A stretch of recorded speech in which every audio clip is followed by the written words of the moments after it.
Elle ferme sa maison en 1954, mais en fait, elle est restée très présente parce qu'elle n'a pas cessé d'influencer ou d'inspirer. C'est vraiment une couturière pour couturier. Ce qui est très important, c'est de montrer d'où elle vient, d'où elle sort. Alors là, on a une photo d'elle dans les années 20. Et là, on a dans cette vitrine les premières pièces qu'elle produit dans les années 1925 avec des créations entre guillemets assez modestes, hein, c'est de la maille, etc. Mais elle a cette idée assez géniale du trompe-l'œil qui vont beaucoup inspirer plus tard Sonia Rykiel. Et ça, c'est intéressant parce que Hubert de Givenchy, au début de sa carrière, travaille à ses côtés. Saint-Laurent va être complètement ébloui par Schiaparelli, elle va être une cliente de Saint-Laurent. Alaya Asdin était vraiment passionnée par son travail. Jean-Paul Gaultier a regardé ça de très très près. Sonia Rykiel, John Galliano. Et c'est vraiment une personnalité de la mode hyper influente. Comme la maison a fermé en 1954 et qu'elle est restée en sommeil très très très longtemps, quasiment 60 ans, c'est vrai que cet héritage a été considéré comme une sorte de bien commun.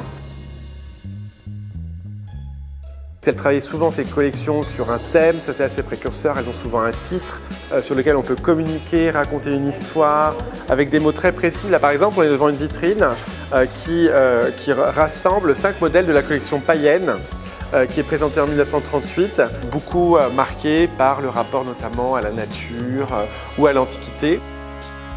C'est la bouteille de parfum de Shocking. Et là, toute ressemblance avec une autre bouteille de parfum ne sera tout à fait pas démentie par la police et les organisateurs. Je pense que quand Gaultier a fait tout ça, c'était pas juste pour copier, ça montre la fascination et la force contemporaine de Schiaparelli.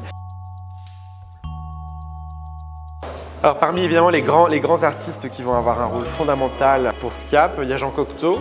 Alors non seulement qu'il la dessine et ce dessin est assez extraordinaire, mais aussi va composer, imaginer pour elle des décors ou des motifs pour certaines de ses créations. Là, on a un bel exemple dans cette vitrine, avec notamment ce tailleur du soir, oserais-je dire. Ces deux regards, deux visages qui se regardent. Évidemment, parmi les artistes avec lesquels elle collabore, il y a aussi tous ceux qui sont dans le registre du bijou ou de l'accessoire.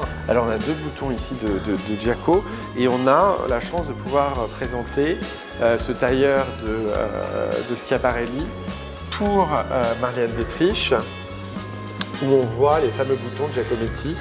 Et du coup, sans doute, tous ces artistes et créateurs trouvaient en elle aussi quelqu'un à qui parler.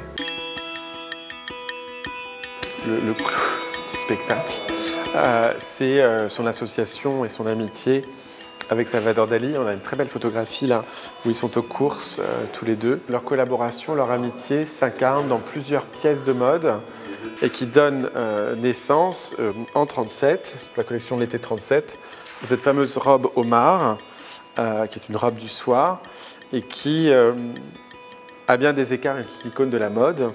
Elle sera portée par la duchesse de Windsor. La duchesse de Windsor, c'est Cardi B ou Beyoncé en termes de notoriété mondiale. Et cette photographie par Cecil Beaton fait le tour du monde. Quelquefois, on parle beaucoup du passé pour essayer d'expliquer le présent. En fait, là, on a une sorte de démarche un peu inverse. Si aujourd'hui, quelqu'un de 20 ans connaît Schiaparelli, il y a de fortes chances pour qu'il la connaisse à travers Lady Gaga, le jour de l'investiture de Joe Biden, ou à travers Beyoncé, ou à travers Bella Hadid, et pas nécessairement à travers la personnalité fondatrice d'Elsa Schiaparelli. Donc, ce qui est assez intéressant, c'est un cas de figure particulier, c'est-à-dire que le présent, finalement, pose le nom dans l'esprit des gens, mais la réalité derrière le nom reste très très très floue. Et l'exposition, c'est vraiment remettre Elsa sur le devant de la scène parce qu'elle le mérite, parce que c'est une femme aussi très en avance sur son temps. Elle a contribué aussi à façonner une certaine culture de la mode dans les années 30.